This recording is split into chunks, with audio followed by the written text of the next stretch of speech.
Hey, what's up, guys? This is CJ here, and this is the first episode streaming live on Facebook, YouTube, and Twitter called the Hogside.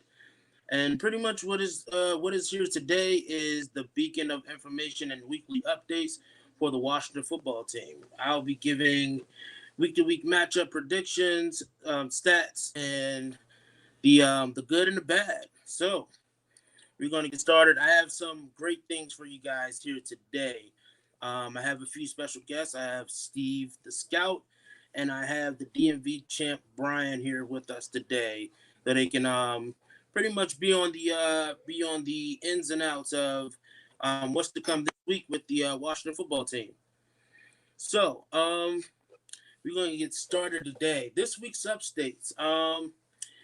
We have a lot. We have a lot. A lot has been going on since the season started for Washington. Things hasn't been pretty much going well as far as after the first win, which is our divisional win. But what has happened? What has happened? Haskins has been a little bit rough on the edges. Um, we got to see if it goes. We got to see if it's going to get better. We got to see if it's going to get better. This week so far, we have made some. The Washington football team has made some key additions. We have defensive back Manny Patterson and defensive tackle Devarro Lawrence has been added and signed to the practice squad. We have elevated Nate Orchard, the linebacker, to the actual roster to fill in for Matt Ioannidis, who is missing the rest of the season with a torn bicep. Chase Young is also to miss week 4 due to a groin injury from last week in Cleveland. So the question is, what happened, how it happened, and when did it happen? It's the week 3 has been terrible. It's pretty much been a disappointment to a lot of fans, and a lot of fans are just ready to give up already. But stay with us, guys. Stay with us, guys. So, next thing is Haskins. Will it get better? Right? We have a lot of questions as far as Dwayne Haskins goes. He's young. He's mobile. He shows that he has a lot of potential. But then when you look at the games, it shows otherwise. So before we begin, I want to bring in two guests here. We have Steve the Scout, and then we have Brian, the DMV champ. How you guys What doing? it do, sir? What's up, Steve? How's it going? Of course, I got my Giants helmet just showing in the You're on back. mute, buddy. You're on mute. Give me a second. All right. We're gonna wait for him, but we're gonna get started.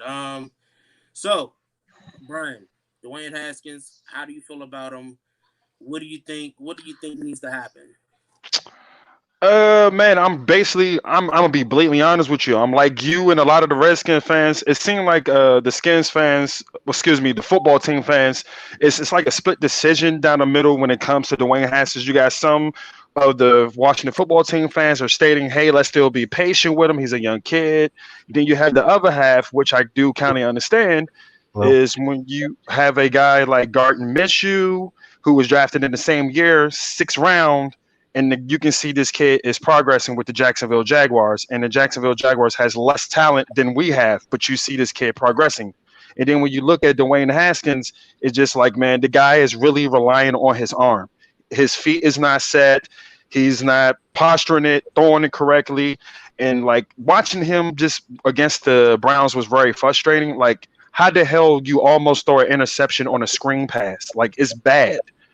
And it just brings up questions. And then you got rookies are coming off the bench, just finding out a few minutes. Oh, hey, you're starting. They coming in. You see flashes of them. And it's like with Dwayne, I'm being brutally honest with you. I don't know what we have in the quarterback at all. That's my personal opinion. I really think he can get better, but they have to really evolve the quick passing game for him. It has to be short, intermediate passings. You can't sit here and have him drop back 7 steps or 5 steps and to deliver a pass down the field when we have a line that's just not that solid enough to hold him up for that long. That's just my personal opinion. If they do that to get the ball out of his hands real quickly, as you can see this past weekend, he looked really decent. if he plays that type of game. If he drops back to more than 5 or 7 steps, it's a wrap. Steve, what Can do you you guys think, Steve? can you hear me now? Yes. Yeah, we can hear you. Yeah. Okay. So this is what I was afraid was going to happen with Dwayne Haskins. Um, the one of the biggest reasons that I liked Kyler Murray as a prospect over Dwayne Haskins coming out, because I think for a lot of people they were consensus 1 and 2. People talked about, hey, do you ever see Kyler Murray? He drops his eyes. He's not an NFL quarterback because of his height. But then here's the difference. Dwayne Haskins was not a mobile quarterback, despite what Stephen A. Smith may have originally thought. Now, on top of not being a mobile quarterback, he's become more mobile. He's gotten in better shape. But if you look at his accuracy when there's pressure coming towards him, when there's pressure in his face, it goes down drastically, a lot more than it should. And I think that was very, very evident if you look at his Ohio State tape. Look at the games where he's not being protected. Look at the games where he is. In today's NFL, we see teams that consistently they bring in a young quarterback and they don't protect him, and then they think he's not the guy. But the problem is that they're already getting adjusted to this game speed in the NFL. You have to give these guys an offensive line if they're gonna grow. I think the same thing is happening in New York with Daniel Jones. And look, not everyone is going to have the skill set of a Patrick Mahomes. And by the way, he does have a great offensive line there. Yes, it comes to a point where these quarterbacks, you can say they're not playing well, but at the same time, they're getting into bad habits because they've been set up for failure. So, the way I look at it is this, and I've been explaining it, all week, is that the thing with Haskins is, there were some things that I seen and some things that, I didn't really like that, that he actually did. And one of the things is that you can see that he knows how to make the play if he has the protection, and we all know that, we all know the offensive line is something that the Washington football team is currently struggling with right now. One thing that you do have to realize is that when there were plays when they were, very well protected, and Yep. those are the things that I think that a lot of the fans are looking at. And the one thing that I keep saying is, guys, he only played a year in college, a year and some change. He's doing a lot much better than a lot of these quarterbacks who actually did 3 to 4 years of tenure inside of college themselves. So I think you don't just bench a quarterback like this. You let him be groomed under the likes of Ron Rivera and Scott Turner. Scott Turner likes him. Ron Rivera likes him. They see a lot of potential, but you can't keep having these 3 interceptions. And he said that this week. Yeah, He said you can't keep having he said it this week. He's like, hey, can't happen that much longer. Right. And Ron Rivera also said that, there's a cutoff time, of course. Yeah. Week 8. There's a cutoff time to all this, and that's pretty much, what which one of the viewers was saying, that is based off coaching, and Courtney actually said that inside of Facebook. All right. So moving Can I ask both of you gentlemen a quick question? Go ahead.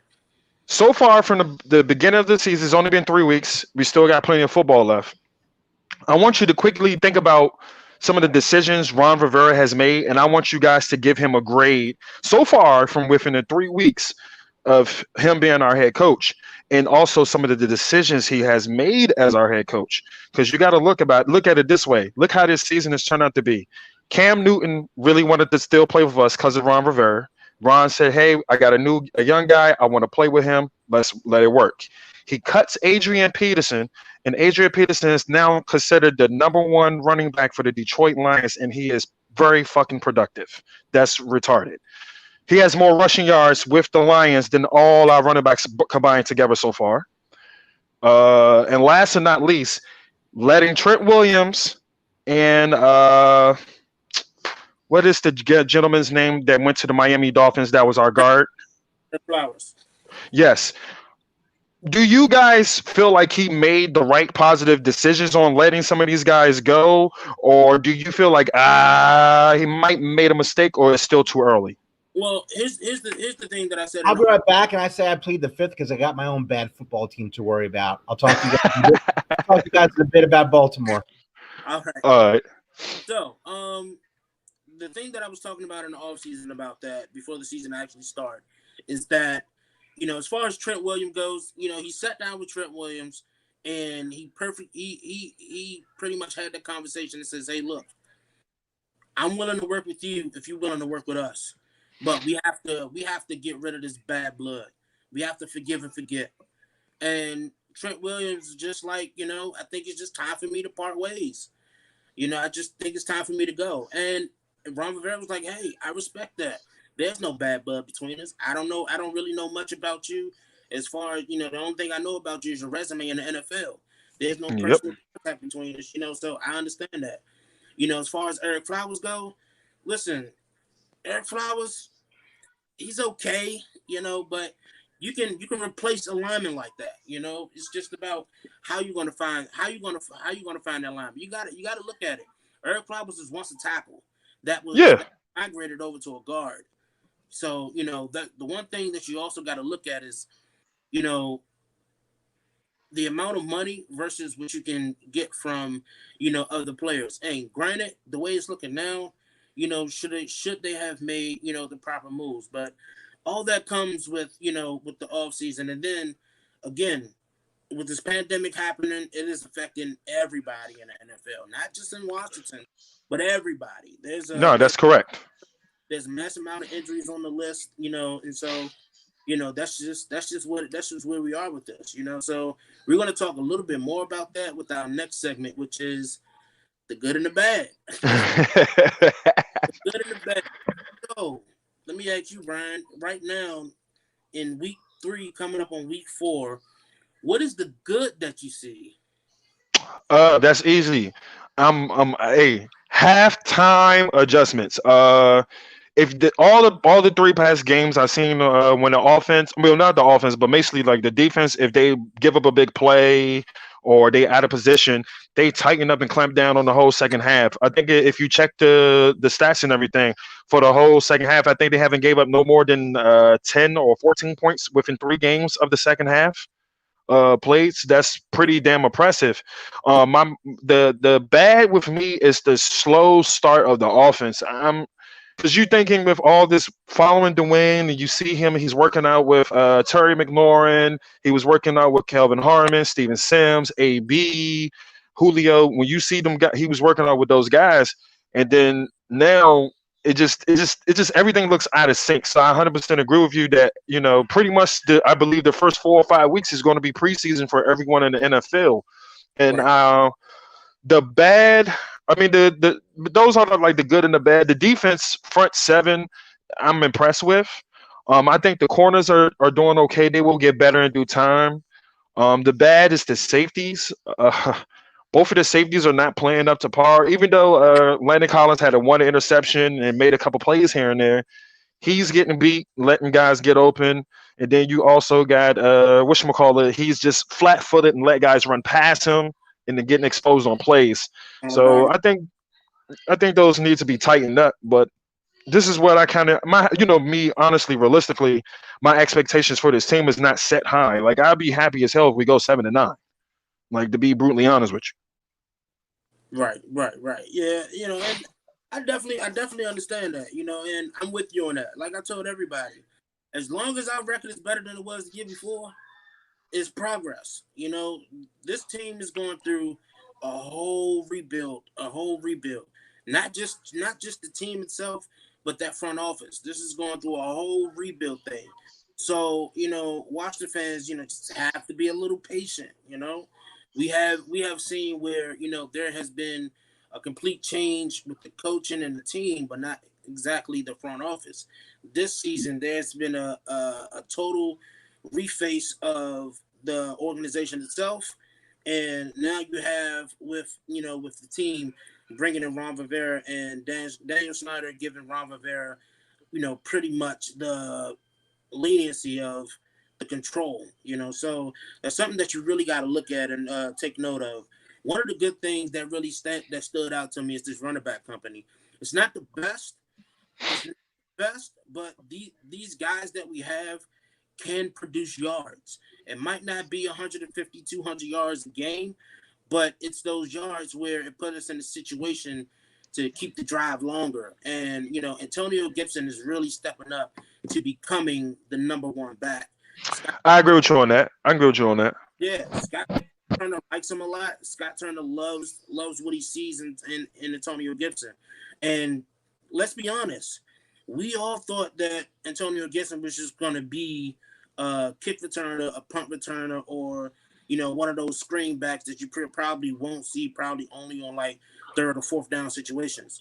But no, you see him actually in this whole situation after the release of Adrian Peterson. The wide receiver core, I like it. I just need to see Dwayne Haskins get Steven Sims and Dontrell Inman more involved. We've seen a lot of Dontrell Inman in Cleveland on week 3, versus the other 2 weeks that we had. I love what I see. He's the big wide receiver. He's the guy that you throw it to 20 to 25 yards, 30 yards into the end zone, and it's up to him to go get it, which he did in week 3 to give us our first score on the board. So that's one of the things. Another thing that I really loved was seeing Kendall Fuller back in the lineup.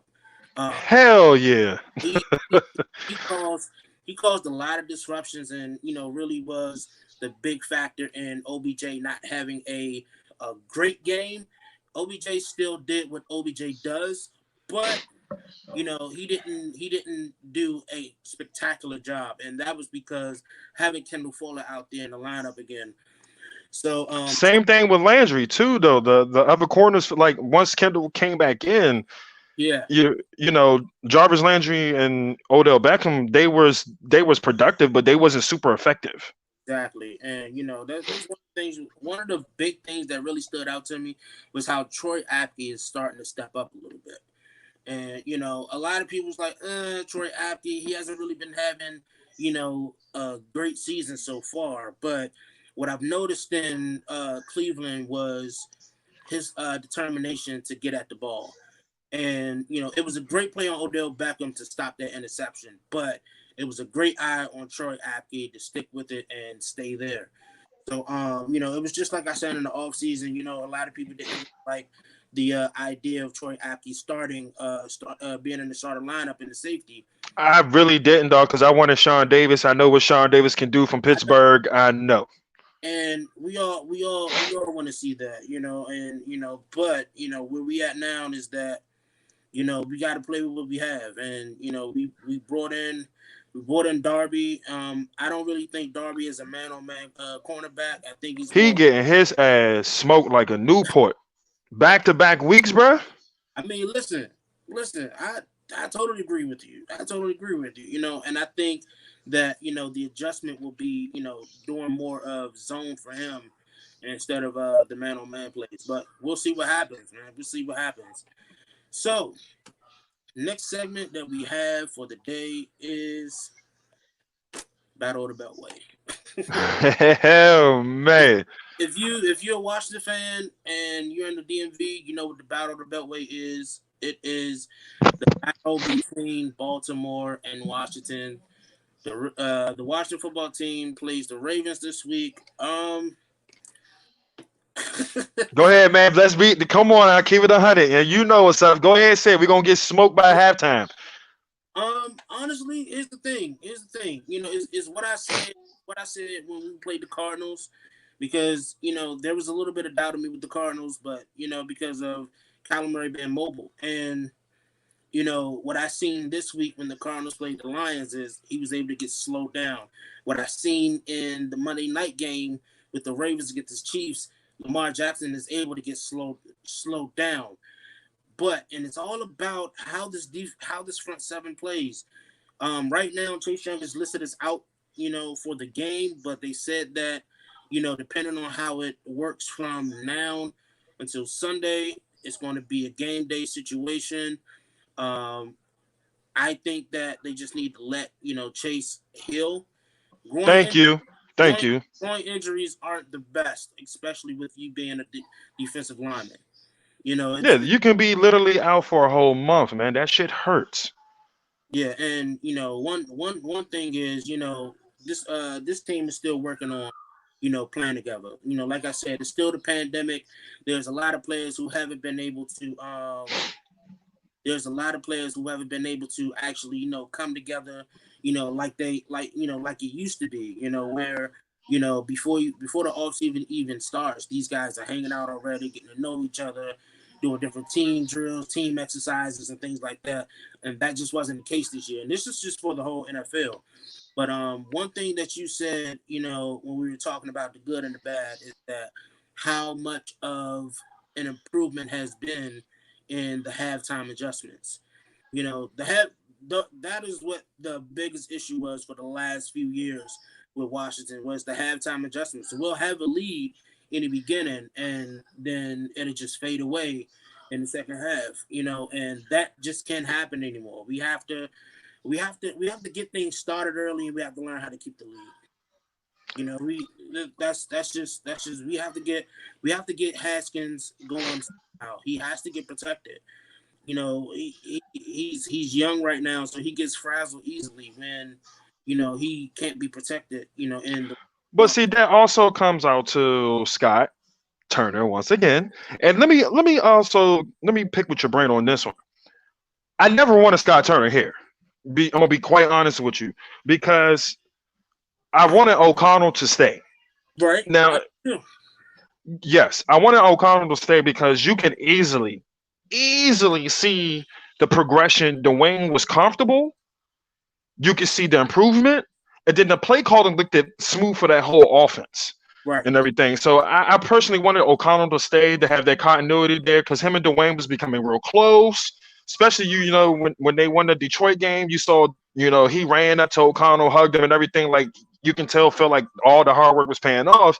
And then you got Scott coming in, and Scott, it's like everything about this team is so damn unproven. It's like we don't know what we getting ourselves into. And right now, I feel like a lot of the Washington football team fans need to be realistic about it because I feel like everybody's expectations is high, and it should never be high about this team from the get go.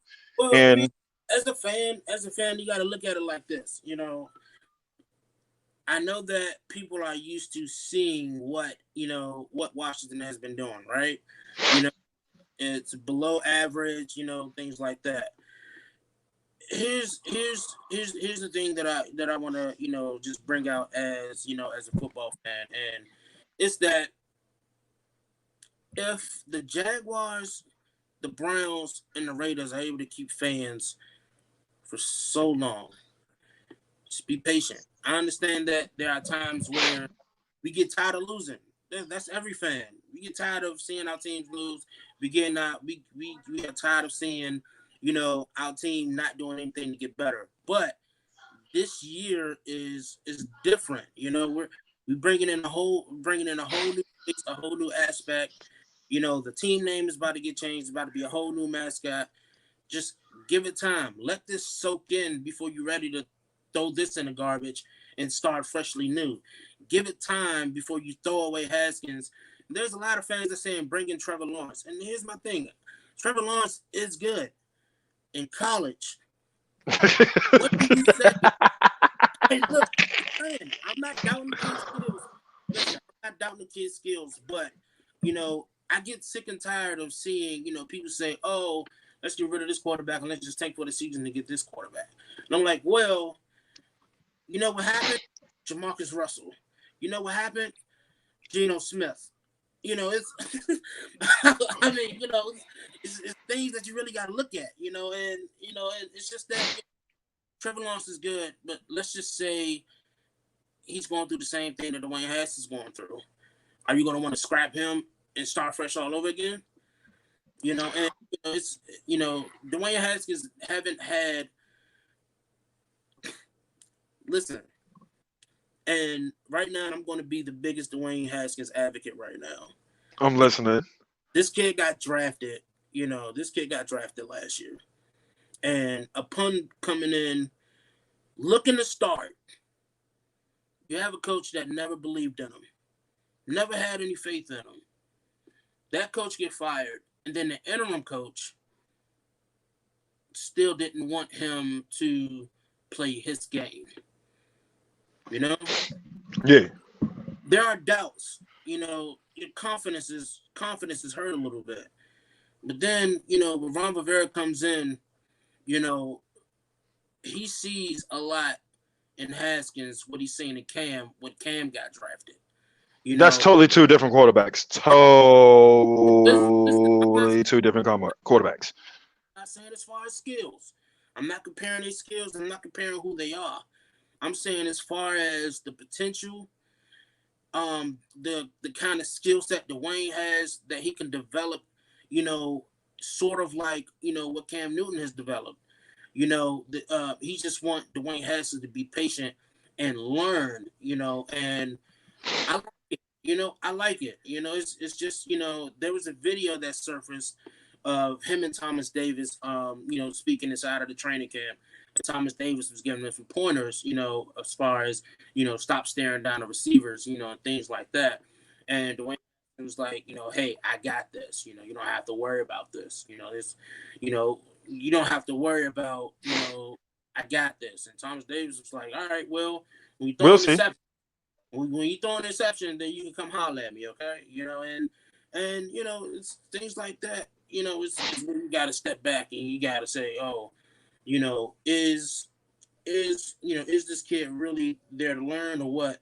Here's the thing: Dwayne Haskins is there to learn. Okay, granted, what everybody else saying, it's a narrative. You know, it's a narrative. You know, I've heard it.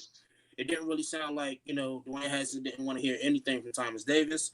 You know, I just wish that, you know, he would have took it to a different approach. You know, I wish he would have did. I know exactly what video it is because I seen it myself. Thomas Davis pulled him to the side because they was, like you said, was training camp. And he was like, "Yo, I could have picked that off. I could have been in a position to take that." And he was like, "You staring him down." And then Wayne was like, "Nah, yeah, I got this." And then Dwayne was like, "Go check the film and then come holler at me." And he was like, Dwayne was like, "Well, I'll come holler at you if I'm wrong. You know, whatever." I saw that video. Now, my question to you is to rebounce back off what you just stated. Put yourself in Jay Gruden's shoes from last year. He already knew he was coming into this season in the hot seat, hands down. And in his mindset, he didn't have time for a rookie quarterback to come in to try to train him to give him the ropes. He needed to win some games now to keep his fucking job, which he still failed to do. Now that put Dwayne in the bad. Jacksonville. Huh? How's that working in Jacksonville right now? Well, let me be honest with you. Our Jacksonville offense is way better than ours because Gardner Minshew is playing way better than our quarterback. Guess what? And that's a 6th-round quarterback. Gardner Minshew also played 3 to 4 years in college. He has the experience. But he's a 6th-round pick. It doesn't matter. You could be a 6th round, 7th round. The thing is, experience is experience at the end of the day. This kid only played a year and some change in college. And I just want to make sure that everybody has that through their skulls, is that this kid only played a year in college. There's some things that he just doesn't have, and that's going to take some time to learn. The question is, are the fans willing to be patient for this kid to learn? You know that, and you know the answer to that, brother. Yeah, know the answer. The Oakland Raiders, at least they've been to the Super Bowl 2003. Now the Cleveland Browns and the Jacksonville Jaguars, they're in the same halfway, same boat as we, halfway. So when it comes to being patient, and you and me both know as being Washington natives and football fan, it's hard as hell to play quarterback for this team. It is hard as hell. Yeah. It is hard. The pressure is on you every week. If you can't deliver a W or keep it competitive and be consistent, we want you out of there. And honestly, and this is where, you know, this is where I become the actual fan, and it's where, and the only reason because of that is because the culture that we have instilled as far as quarterbacks goes. Yep, you know? And us fans will have to change that in order to let this kid grow. Because like you said, bro, Kyler Murray came through here, lit it up, won player of the week and all this and that. And then last week, he threw 3 picks. You know, everything is up and down in the whole league, and everyone has to understand that. But as Redskin fans, is like we we playing the crappiest division right now because everyone in our division is trash, and it's like, dog, it's so many questions on everything, and then it's like, Dwayne, this is your 10th game. You got 6 more games, and then All right. you'll have a full season under your belt. You're gonna have to. All right, let me ask you another question. Name me out of 10 games. Name me one game you can literally say you can be like, damn, Dwayne showed off this game. He won this for us. Go ahead. I'll wait. You talking about this season? This season, last season, when he has 10 starts. Out of all 10 starts, name me one game that you can sit there and say, like, yeah, Dwayne showed off that game. Dwayne won us that game. You cannot sit here and tell me that. The game that got this current head coach fired. He didn't do shit that game, bro. Actually, no. Yes, he did. The numbers. We had over 200 and some yards on the ground. Here's the thing, though, and this is what I keep telling people: you don't have to throw 200 to 300 yards. No. No. You have to do your stats has to show that you put your offense in a better situation. And what he did in the 6-game stretch, his last 6 games before he got injured last season, is those numbers shown that he could put his in better situations. And this is just honestly, here's the thing. This is that Dwayne Haskins is not what I see right now. And that is what I need to see now. He can't keep having these 3 interception, 2 fumbles games, or else he's gonna get benched. I'm gonna be bluntly honest with you. Just when it comes to that kid making mistakes, one thing I can give him, when he makes some mistakes, he corrects that shit fast and he doesn't make it again. I don't see him having another heavy, turnover game like that again. I honestly don't see him doing that no time soon. Not another 3 interception game. I'm expecting more picks from him because due to the lack of weapons. Because like even if you go back and watch the film, the highlights and analysis like that, which is barely separation from everyone. The only person who's really getting open is fucking Terry McLaurin. And then Logan Thomas, he gets a little separation, but he keeps dropping passes. Yeah. So it's like, yeah. It's just one of those things where, this kid just has to learn. He has to learn how to, go through his progressions. And honestly, it just takes time. It just takes time. And as the season progresses, you will see that he gets better. All right? Yeah, I think that's going to happen. Now, let me ask you $1 million question. This is the $1 million question. If you're the head coach right now, what would be your cutoff rope for you? Let's say, all right, so right now we got Baltimore coming up, and then that makes his 11th game. So then that makes week 4. So he has 4 more weeks after that. So for me, in order for me to let him keep playing, he has to meet at least 500 or a game under 500 or to be realistic. You know what I'm saying? Like I expect 4-4 or 3-5. I have to see some type of. Honestly, it's not even a record for me. The thing that keeps him, the things that keep him as quarterback 1 is putting your offense in better situations. If you keep having the game like you had in Cleveland, by the next 2 games. If your next 2 games you did the same thing that you did in Cleveland, I'm sorry, you get benched, and that's just any quarterback. I don't care who you are. If you're gonna throw 8 interceptions in 3 weeks. Oh yeah, that's Jameis Winston type of shit. It's time to look at it. It's time to look at other options. And just like you said, with Jameis Winston, when he had back-to-back games, throwing 3 picks a game, they put in Ryan Fitzpatrick. Ryan Fitzpatrick threw 3 interceptions in the next 2 games. They benched him and put in Jameis Winston again. It's just one of those things that you look at, and that's just how I look at it right now. I just feel like quarterbacks and offensive linemen are hard to come by right now. Like for the past 3 years, bro, it's like quarterbacks and really good offensive linemen is hard to come by. Like straight up. So let's really talk about this Beltway battle real quick. What are the keys to at least try to win this game? What does Ron Rivera and the Washington football team have to do? That's easy. To minimize the production of the former MVP and current MVP, Lamar Jackson? That's a very good question. If I'm Ron Rivera, I'm gonna play their game. I'm gonna play the same game the Ravens play. And the best way to beat them is we're gonna have to run the ball, eat up clock, and keep Lamar ass off the field. I'm gonna be blatantly honest with you. That's the best way to beat Baltimore. And you can't make no mistakes. Like you really gonna have to keep Lamar off the field. You have to kill clock. And that once again comes down to our quarterback. He's going to have to make smart decisions, and he's going to have to start learning to extend plays, extend drives.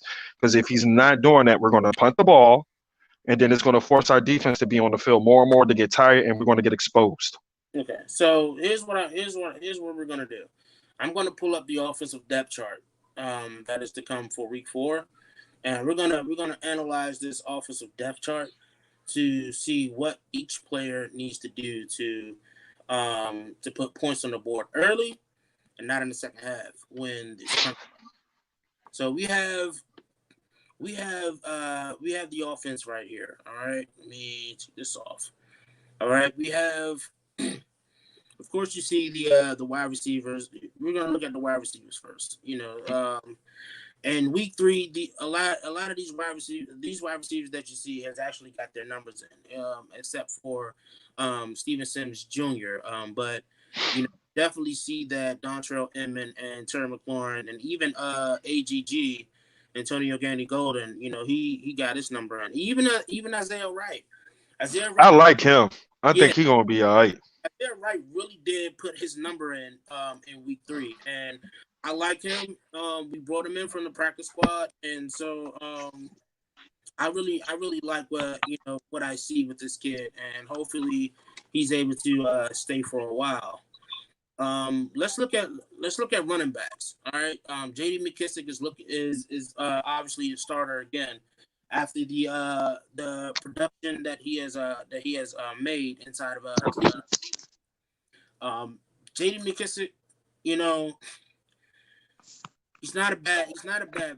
He's that back that you need one for veteran quality. He has that role. And he has speed and the body. So J.D. McKissick, he did very very good in Week 3 with keeping the drives last longer than what we expected. Then Yep. we got Antonio Gibson coming in as the running back too. And we've talked about Antonio Gibson in the beginning. He's young. He's hungry, and he wants to stay. In the situational lineups that he is in right now. And then we got Peyton Barber. We haven't seen much of Bryce Love yet.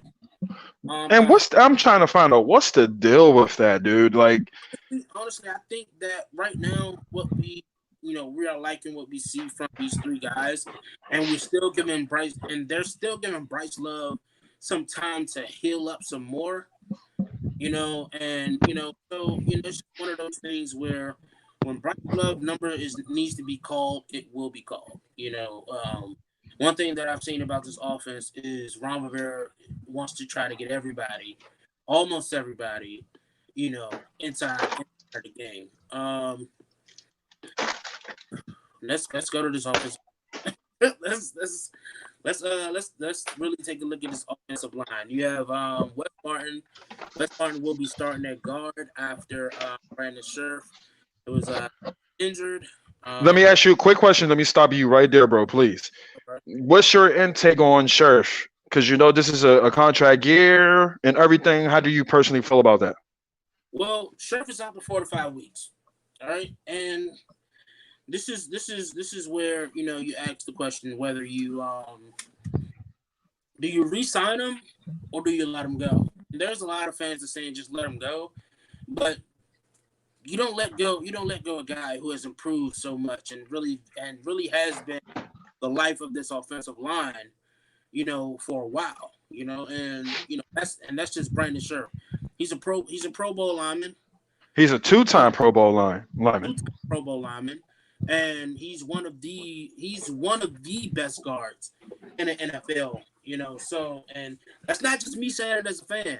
That's No, that's facts. No, that's facts. that's facts. So with Scherf being out, Wes Martin has a big hole to fill. So it's one of those things where we have to see, where he actually fits in, and I just hope that he's improves. And we're gonna look at the left tackle, which is Garon Christian Sr. I'm not feeling the kid. He hasn't been able to. He really hasn't been able to get productive.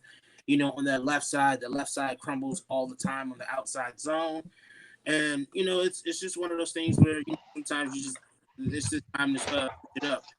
Sadiq Charles has been out with a hamstring injury for the last 3 weeks, so he's listed inside of the lineup this time. So we might see a little bit of Sadiq Charles in week 4. Not sure yet.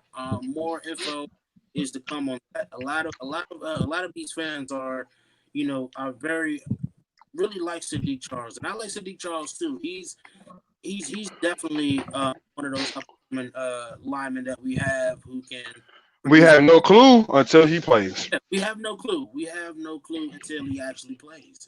But I have a good feeling about Steve Charles though. He's versatile. He can play guard and he can play tackle. So that's really going to fit in as far as the injuries that we have. Let's go on to center. We have Chase Roulier. That's my man right there. Yeah, Chase Roulier. I mean, he stepped up major. He stepped up major last season. It's not even last season. Ever Yeah, since he was a practice squad player. Yeah, so I'm proud of him. He's a starting center now, and he's working hard. I like him. yeah, and we like to see those guys who's on the team who came from the bottom of the barrel and worked their way up. Steven Sims is one of them. Yes, sir, Bob. Undrafted free agent wide receiver and made his name on the roster. We're gonna go to the right side. We got West Switzer, and at the right guard, taking that spot of Brandon Scherf. He there's some things that he needs to get better at. It's not really much to say. I really haven't seen West Switzer, get inside of, get on the lineup as far as situational downs and stuff like that. So this will be the time for him to step up and make his number. And then we got Morgan Moses. Hey man, I like Morgan Moses, man. I like him, man. Yeah, Morgan Moses is the wild card here. You never know what Morgan Moses you're gonna get, and that's the thing that scares me. We don't know if we're gonna get, beat up and bruised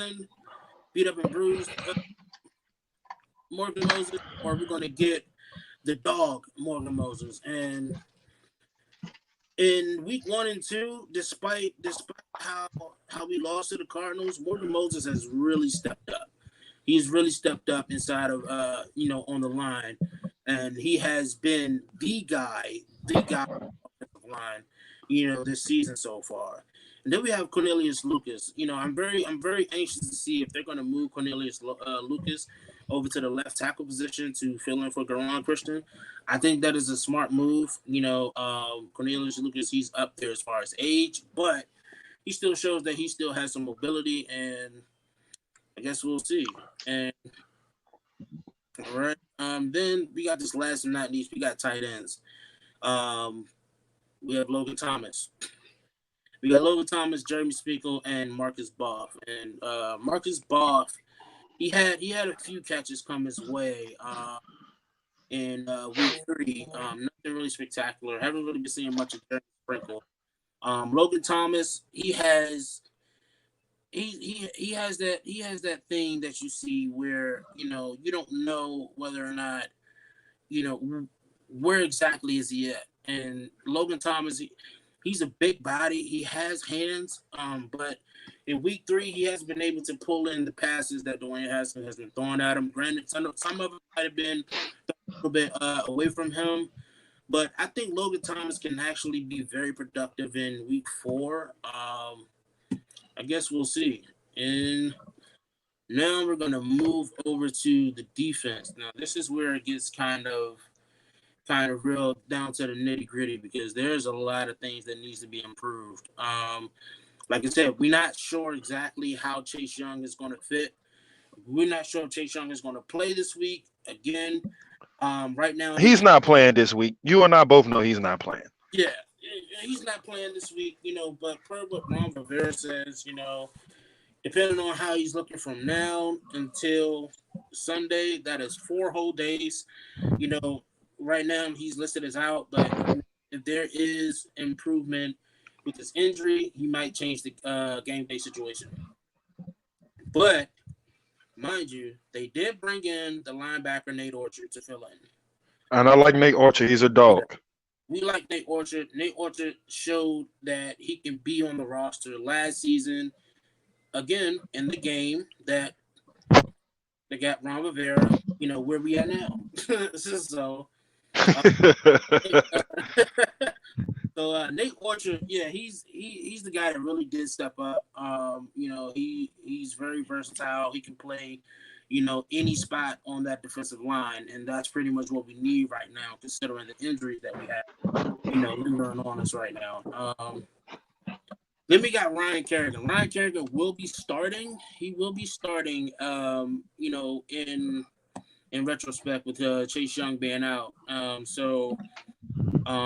Kerrigan has shown very, very amounts of improvements. He's now the all-time sack leader for the franchise so far. This defensive line has to step the game up in sacks now. We have to get those sacks. We have to get the Lamar Jackson. And that is one of the keys to the games that I have. You have to rack up these sacks. We need to do 3 to 4 sacks. We need to rattle Lamar Jackson to stop him in his tracks. And then we have these defensive tackles. We got Deron Payne and then Jonathan Allen. I really don't need much to say here about the defensive line. As far as with Montez Sweat there. And then the bench that we have, Tim Settle, James Smith-Williams, and Ryan Anderson come in to fill in as well. So this defensive front, isn't the problem. They just have to keep grinding, keep hustling, and just get the ball when they need. But see, the thing is, sorry for cutting you off, bro. The thing is, though, our best defensive lineman is out for the season. That's our best defensive lineman is out for the season. Matt Ioannidis is a dog.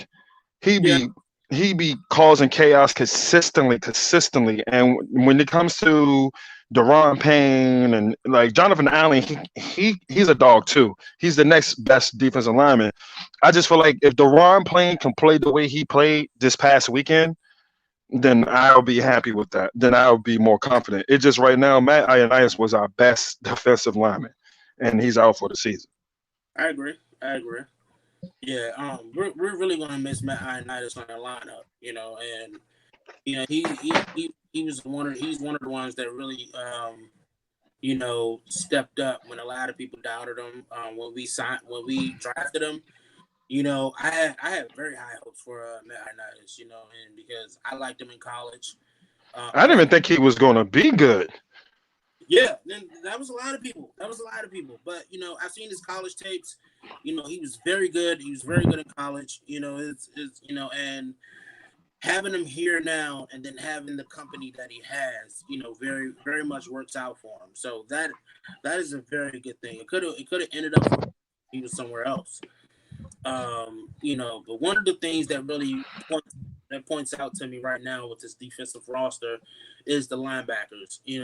These linebackers really hasn't been doing their due diligence as far as trying to hold these tight ends. We're doing so bad when it comes to passing with the tight ends. Yeah, I 100% agree with you on that because, like you said, quarterbacks are still passing right up the seam on our defense. I agree. We definitely need to find out how to neutralize Mark Andrews, because he's been doing very well, despite the tough loss with the Super Bowl reigning champs. It's we have to neutralize Mark Andrews, so that'll be another key to winning. One of the biggest keys right now is that secondary. That secondary has to do a little bit better. You have to keep the ball. And right now, so far, Ronald Darby, he has to step up. He's the veteran. He has to step up and show that he is the guy, that can actually make moves with this team. They brought you in. You're the quarterback one. You're the cornerback one. You got to step up now. You can't keep letting people blow by you. You have to neutralize Hollywood. If you don't neutralize Hollywood, you're gonna get beat every time. And that's just where I'm at with that. And something has to happen with Ronald Darby. What do you think? What do you think about it? Very good question. Ronald Darby, the first two games, he has got burnt, beat down Phil. He has got burnt, beat down Phil. But if you go back and watch it, thank you. If you think about it, after the second half, when they make those halftime adjustments, they don't even throw the ball on his side at all no more. It's like he'll give up one big play, and then he'll realize he fucked up, and then he'll just strap things down. He'll just get tight on everything. I need him to play that same way the whole game. But at the same time, what corner has not got burnt? You know what I'm saying? I literally just watched my favorite corner get cooked by Terry McLaurin. So it's like if you're on defense, you're going to get cooked, ran over. It's part of the game. It's just not letting someone beat you consistently. Because right now, if you want to be honest, they're attacking him and it's making him look like he's the weakest link on the corners in the secondary. Yeah, and then last but not least, we have safeties. Landon Collins, he's really been serving as the blitz package. He's been doing very good as far as the blitz package. And Troy Apke is actually staying back there inside of the zone coverage. Troy, like I said earlier, Troy Apke has really stepped up. He's stepped up a little bit from what I've seen in week 3. He just got to give me a little bit more. You can't keep allowing these wide receivers to get the best of you. And like I said, it just takes time. Troy Apke hasn't started the game at all, so we'll have to see what Troy Apke can bring. With this game in Baltimore week 4. Man, if I was the coach, I personally would put Troy Apke on offense. With his speed, because he's so fast, I just put him on offense. Yeah. And then let me see that rookie Cameron Curl, whatever. I'm really want to see him because the times and the packages he came in, he's delivered on time. On time. Out of him, I want to see a lot of him as well. He tremendously stepped up when we needed him in Arizona. Despite the loss, Cameron Curl really did step up. He stood out. Yeah, he definitely did stand out, and that's something that Washington fans have to see as well as the coaches. Moving on, I want to first give a shout out to after week 3 there was history made. Jennifer King, the assistant running back coach for Washington. And then we have Callie Brownson, which is the chief of staffs for the Browns. And then we have Sarah Thomas, which was the down referee for the week 3 game in Cleveland. So history has been made. There hasn't been. I thought that was dope. I ain't gonna lie. I thought that was dope. That was really dope. That was really dope. And I was very glad to see, how, history has been made and the changes that the NFL has been making, towards who can actually be on the field, in any position as well. Not to mention San Fran also has a woman inside of their coaches. I think she is the offensive quality coach as well. So yeah, it's slowly changing, it's slowly making it work. So yeah, it's something that we definitely looking to see in the future. All right, and 5 minutes left, and this is one thing that we like to that I'm going to be starting really is questions from the fans. All right, you guys all have questions. We have questions. So now it's time. You guys heard us ramble on about the offense and the defense, and watch the football team. And now we want to hear you guys. So if you guys have any questions, you guys have 5 minutes to do so. So again, this is our segment called Questions from the Fans, where you guys are able to ask us different questions, any questions that you have. We are here. Yep. Let me see if I missed anything in the comments. Let me start from the bottom. We have Courtney here that says, for a team that has hardly ever been consistent in the second half, I would commend the football team on that so far this year. She's absolutely right. Yes, ma'am. You're absolutely right, and that's one of the biggest points that we made earlier as well, as far as seeing them make tremendous halftime adjustments. Another one we have from Isaac. Y'all just have to play as a team. I don't really think that's the problem. I think you guys are playing as a team. But like I said earlier, this pandemic happened, so the chemistry isn't as effective as everybody would like it to. And that's, like I said, it's only because of the pandemic and the measures that we had to take to get the season going.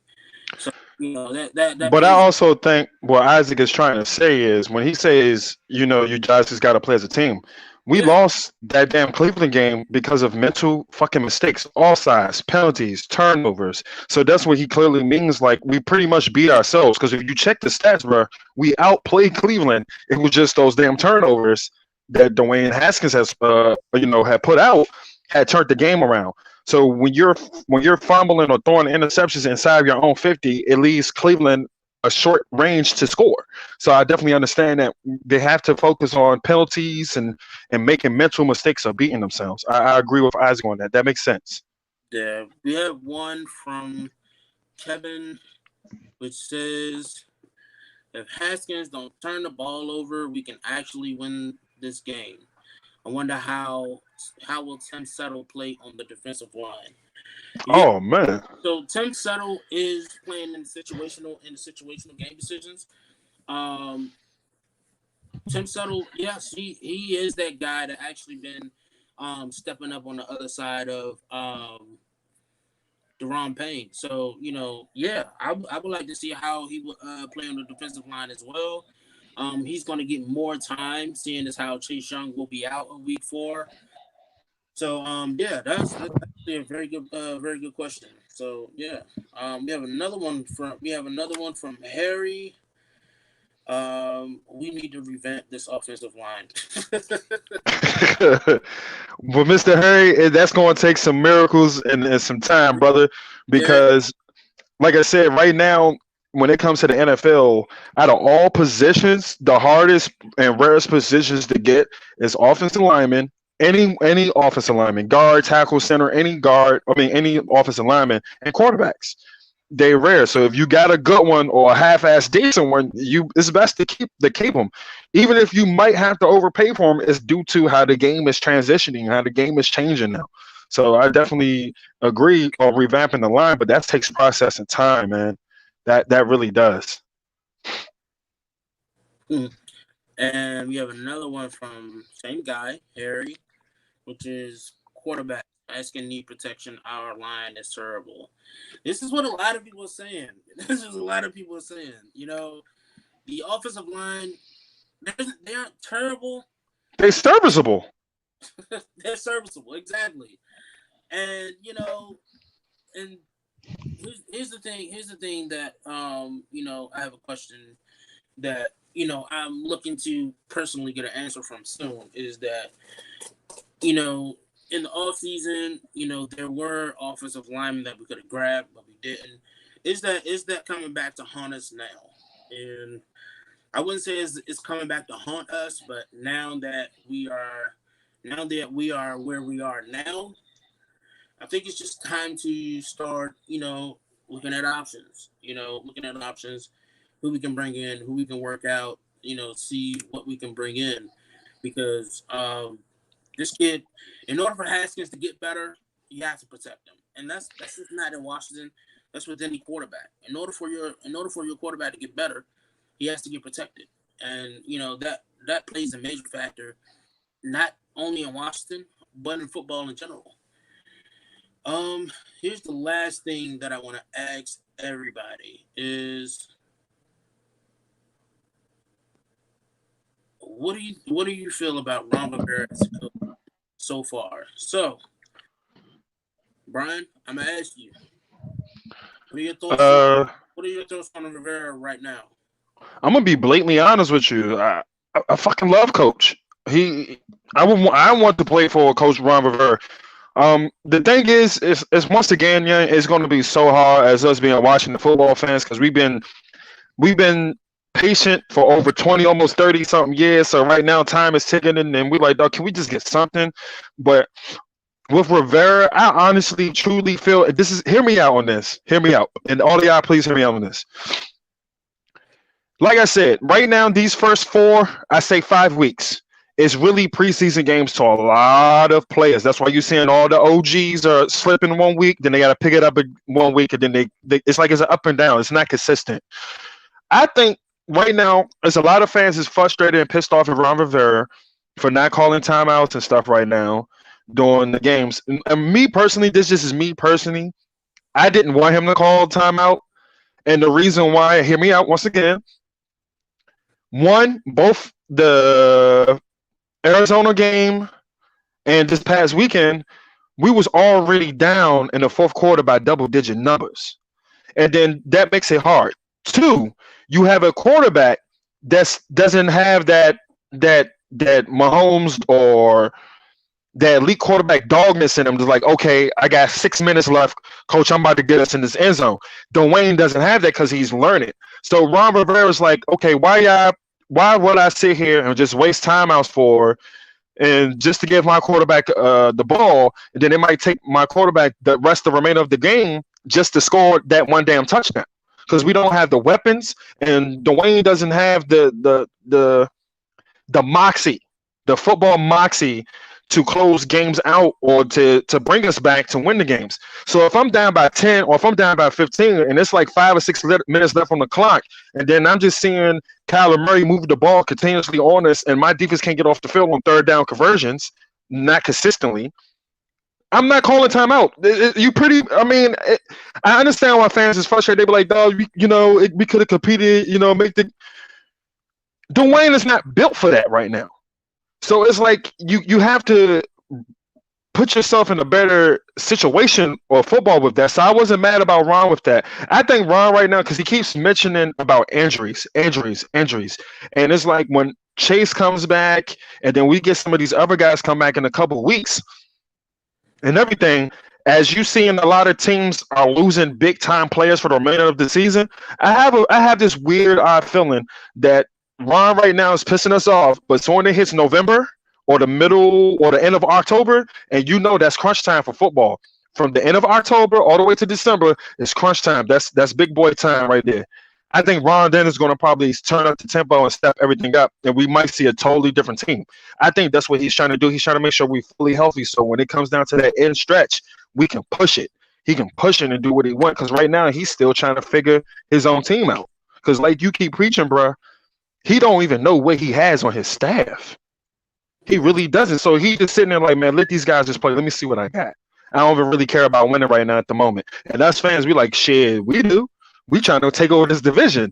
You know what I'm saying? But it comes down to two parts because you have to put yourself in the coach's shoes for 1 second. You have to. And then he needs to put himself in our shoes as fans. We be like, dude, come on now. It's 6 minutes on the clock. You could have called a timeout. Woo, woo, woo. And then, like I said, what if he did call and burn those timeouts, and then Dwayne still couldn't push us to get us downfield? We got to kick a field goal. Then what? Yeah, and I mean, here's how I feel about Ron. And like you said, I love Ron Rivera.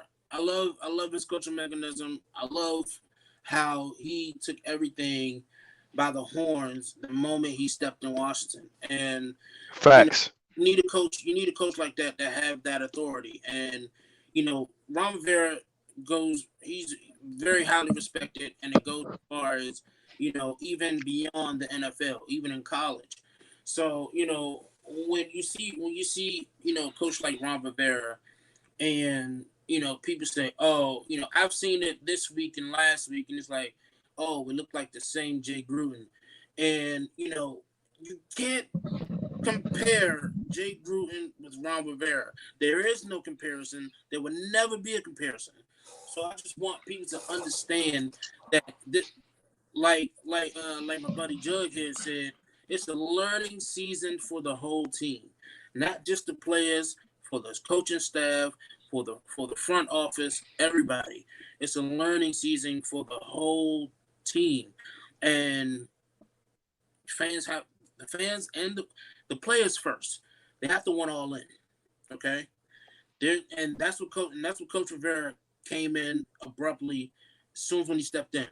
He said, "I want guys that are all in. If you're not all in, I don't want you." And it seems pretty harsh, but sometimes that's just what you need. Facts. Tough love. Tough Yeah, love. you need Tough that. love. If you're not gonna put all in, then why are you here? This is not a year to put half your chips in. You have to put it all in, and that's what Ron Rivera is right now, and that's how he is with his players, and that's where he is with Dwayne Haskins. You don't think that in the back of his mind, he goes, man, like, I really like this kid. I want to groom this kid, but I can't allow him to keep, putting the team in detrimental situations. Ron Rivera is also, in a bit of a funk here as far as, with the team and Dwayne Haskins. Not a big funk, but it's where you got to look at things where you have to weigh out your options. Do you go Man, for him to be dealing with the things he's dealing with and dealing with cancer right now, man, that's my hat is off to that, is off to Coach, man. That, like I said, man, I mean, we want to win. It's just the patience game, and like I said, us fans, we don't have it because we feel like, dog, we've been patient enough. I don't know about y'all. I'm tired of seeing us in the playoffs once every 7 or 5 years. Yeah. Like the shit is horrible. Yeah, and I definitely agree. But this is all the time that we have for today. We're gonna have the Hogside here every Wednesday on YouTube and Facebook Live, 7:00 p.m. Eastern Time. We want you guys here. You guys are Washington fans, even if you guys are football fans. Yeah, football, period, man. Football period. We want you guys here. And if you have a favorite team in mind, you can always visit PigskinNut at www.pigskinnut.com. Where you can get all the content from your favorite team. That means all 32 teams in the NFL, they're covered. If you're an XFL fan, they have it there as well. If you're a college football fan, you can also go to PigskinNut.com as well. Visit PigskinNut.com. It's all the content. No clickbait. It's everything that you need right there. My name is CJ, and this is the Hogside. This is Brian here, he will be my co-host for the rest of it here, and we hope to see you guys every week.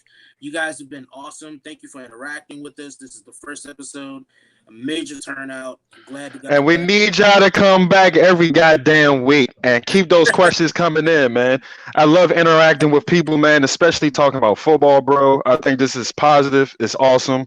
I'm glad you invited me on here and everything, man. It's an honor to co-host with you. I'm happy right now. I get to talk football with football people.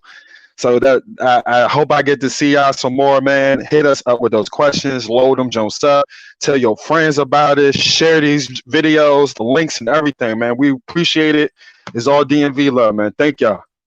You guys have a good night and enjoy the rest of your week. See you guys after Sunday.